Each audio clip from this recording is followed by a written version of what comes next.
Hello दोस्तों, आपका स्वागत है हमारी YouTube चैनल फिल्म फटाफट में।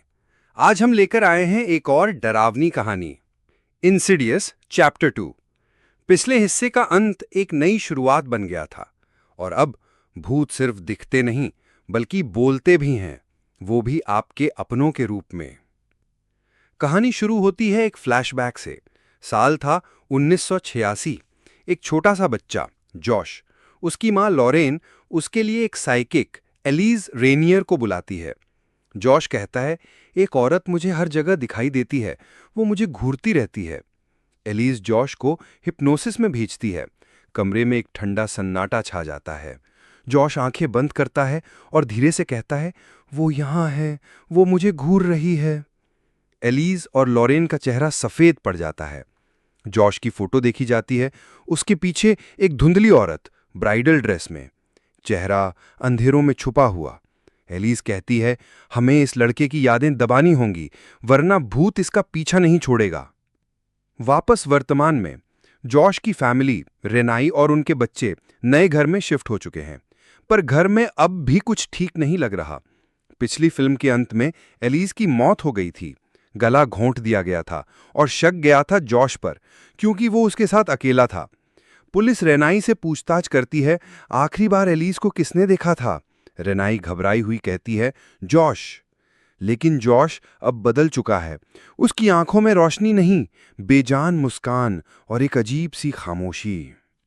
एक रात रेनाई पियानो के पास होती है, तभी बिना छुए एक उदासी भरी धुन बजती है। वो देखती है, कोई नहीं। उसी समय बेबी मॉनिटर से बेबी के रोने की आवाज आती है। वो भागकर बेबी के कमरे में जाती है तो बेबी जमीन पर होता है। वो देखकर शॉक हो जाती है। रेनाई ये सब जॉश को बताती है, लेकिन जॉश कहता है, तुम्हें स्ट्रेस हो गया है रेनाई। पर उसकी आंखों में प्यार नहीं, वो जॉश जैसा बिल्कुल नहीं लगता। तभी हमें दिखाया जाता है कि स्पेक्स और टकर, एलिस के असिस्टेंट्स, उसकी मौत की इन्वेस्टिगेशन शुरू करते हैं। वो एक पुरानी टेप निकालते हैं जिसमें जॉश हिप्नोसिस में है। जब वो टेप रिवाइंड करते हैं, एक अलग आवाज सुनाई देती है, he is not the boy, he is the key. Tape में जॉश के पीछे एक लाश जैसा आदमी खड़ा होता है। वो आदमी कोई और नहीं, जॉश ही होता है। दोनों एक दूसरे को देखते हैं। एक रात रेनाई थक हार कर सीढ़ियों पर बैठी होती है। तभी बेबी वॉकर अपने आप चलकर आता है। रेनाई जाके देखती है, सोफा पर एक औरत बैठी है वाइट गाउन में। वो शॉक हो जाती है। औरत आगे बढ़ती है और गायब हो जाती है। तभी बेबी मॉनिटर से अजीब सी आवाजें आने लगती हैं। रेनाई ऊपर भागती है अपने बेबी के पास। दरवाजा बंद होता है। अंदर से चीखने चिल्लाने की आवाजें। रेनाई जब दरवाजा खोलती है तो कोई नहीं। तभी वही औरत सामने आ जाती है। Don't you dare! औरत जोर से थप्पड़ मारकर रेनाई को गिरा देती है। रेनाई बेहोश हो जाती है। डैल्टन सोया होता है, लेकिन एक कप स्ट्रिंग फोन के से किसी से बात कर रहा होता है। एक आवाज सुनाई देती है। डैल्टन आंखें खोलता है। एक लड़की डरी हुई उसके सामने। तभी बहुत सारे भूत उसके पास आने लगते हैं। डैल्टन बिस्तर में छुप जाता है। कंबल के नीचे से कोई हाथ निकलता है, पर वो रेनाई होती है। It's okay, it's me. एक दिन लॉरेन चुपचाप डैल्टन के कमरे में जाती है। डैल्टन कहता है, वो आपके पीछे खड़ी है। लॉरेन घबरा जाती है। पीछे देखती है, कोई नहीं। बाथरूम में वो दवा निकालती है। तभी शीशे में एक औरत दिखाई देती है, वाइट गाउन, काले बाल। लॉरेन घबरा जाती है और मुड़कर देखती है, कोई नहीं। तभी दरवाजा जोर से बंद हो जाता है। लॉरेन तुरंत खोलती है। सामने जॉश खड़ा होता है। मैंने उसे देखा, वाइट कपड़ों में एक औरत थी। जॉश बेपरवाह कहता है, यहां कोई नहीं है मॉम। लॉरेन समझ जाती है कुछ तो गड़बड़ है। वो स्पेक्स और टकर से हेल्प मांगती है।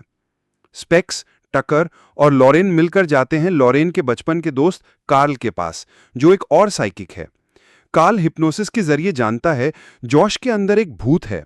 वो भूत है पार्कर क्रेन। वो चारों उसका पास्ट समझने उसके पुराने घर जाते हैं। वहां मिलता है एक ट्रंक, ब्राइडल ड्रेस, मेकअप और एक डायरी। डायरी में लिखा होता है, you are not a boy, तुम मैरिलिन हो। पार्कर की माँ उसे जबरदस्ती लड़की बनाती थी, उसे हर गलती पर मारती थी और कहती थी, तुम्हें अच्छी लड़की बनना है। यही टॉर्चर उसे बना देता है द ब्राइड इन ब्लैक। उसने कई छोटी छोटी बच्चियों का मर्डर किया और अब उसका भूत जॉश के अंदर घुस गया है।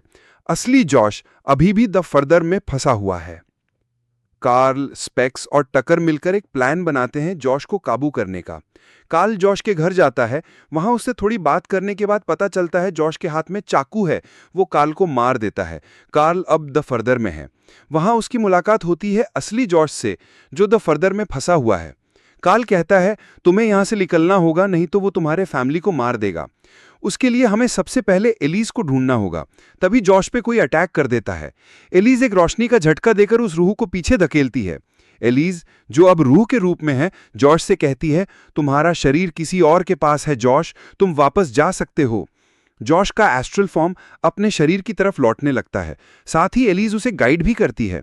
बीच में जॉश को बहुत सारी रूहें खड़ी हुई मिलती हैं। सबका शरीर ढका हुआ होता है। वो डर जाता है और अचानक से जोर जोर से हंसने की आवाजें आने लगती हैं। वो एक एक करके सबका चेहरा देखता है। तभी उसमें से एक रूह, पार्कर की मां, जॉश पर हमला कर देती है। इसी बीच हमें दिखाया जाता है कि एलिस और कार्ल जॉश को बचाने के लिए डोर खोलने का ट्राई कर रहे हैं। तभी उन्हें एक बच्चा दिखाई देता है, जो है पार्कर का बचपन। एलिस उससे मदद मांगती है।